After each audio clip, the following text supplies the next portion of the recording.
কেয়ামতের ভয়াবহ দিনে যখন কোনো ছায়া থাকবে না, তখন কোন 7 জন বিশেষ ভিআইপি সুবিধা পাবেন? এই বিষয়ে আলোকপাত করা হয়েছে সহিহ বুখারী গ্রন্থের 1423 নম্বর হাদিসে।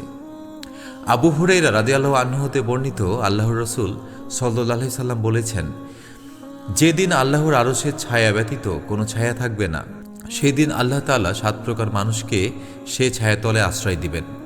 তার মধ্যে 1, ন্যায়পরায়ণ শাসক; 2, যে যুবক আল্লাহর ইবাদতের ভিতর গড়ে উঠেছে; 3, যার অন্তরের সম্পর্ক সর্বদা মসজিদের সাথে থাকে; 4, আল্লাহর সন্তুষ্টির উদ্দেশ্যে যে 2 ব্যক্তি পরস্পরের মহব্বত রাখে, উভয়ে একত্রিত হয় সে মহব্বতের উপর আর পৃথক হয় সে মহব্বতের উপর; 5, এমন ব্যক্তি যাকে সম্ভ্রান্ত সুন্দরী নারী অবৈধ মিলনের জন্য আহ্বান জানিয়েছে, তখন সে বলেছে, আমি আল্লাহকে ভয় করি; 6, যে ব্যক্তি গোপনে এমনভাবে সদকা করে যে তার ডান হাত যা দান করে বাম হাত তা জানতে পারে না; 7, যে ব্যক্তি নির্জনে আল্লাহকে স্মরণ করে এবং তাতে আল্লাহর ভয়ে তার চোখ হতে অশ্রু গড়িয়ে পড়ে।